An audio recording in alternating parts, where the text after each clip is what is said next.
So we try to come up with the three things that we really identified as the core things that really stuck out to us were both spiritual formation and identity, about having a mission and purpose, but also the idea of a community.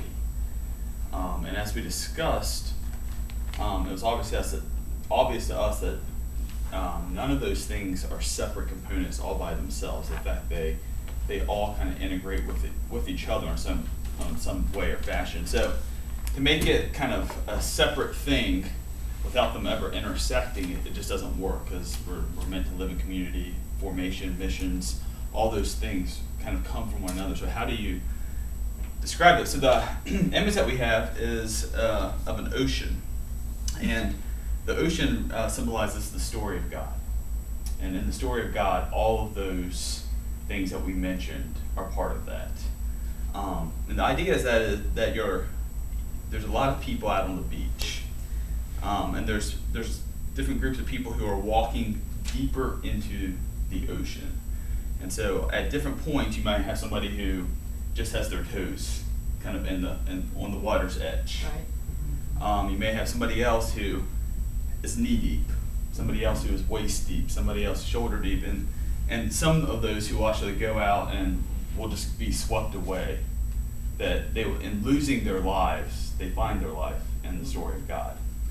And so the images, as you kind of go further out, it's not about kind of reaching a new level of our spirituality as it is as much attaining a new depthness to our spiritual life. And the story of God encompasses all those things. It encompasses spiritual formation and going deeper with God. And it also encompasses the community part, is that there's a whole bunch of people doing it together. So you're experiencing this together. And you think about beach days and things like that. It's great to go to the beach alone and have that kind of solidarity. But growing up, like the times I remember the best was when you go with your friends and you play. And so you're together experiencing this.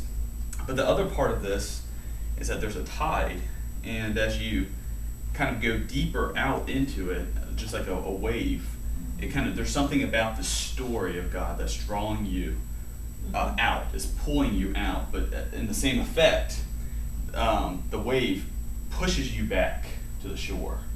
And that's where we get the idea of what it looks like to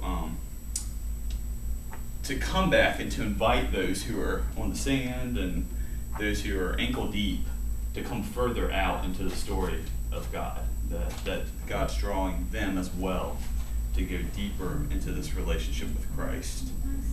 And so it's an idea that as that God's drawing us, but He's also sending us at the same time. That's kind of a dual effect that's going on there.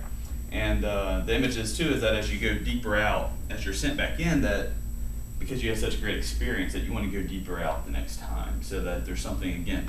And the goal eventually is to be kind of you go so deep that you lose yourself and really finding life by giving your life away to others. So what were these things? Well, that was a last minute addition. Okay. And we didn't prep you on that. Yeah, so sorry. But really, it's all to symbolize the 3 points. Okay. It was just that each of those, if those are representative in any way, fashion of a human being, each of those do matter in the grand story of God. And the ocean is inescapably tied to the land. Exactly. Anyway, just wanted to. Yeah, that was the other thing, is that the ocean is always right next to the land, and so that God has us here for the purpose of inviting others to kind of come into His story that He has. One day the whole earth will be filled with the knowledge of the Lord. There you go. That's right. We're going to talk about global warming and the tides effect of how it's going on.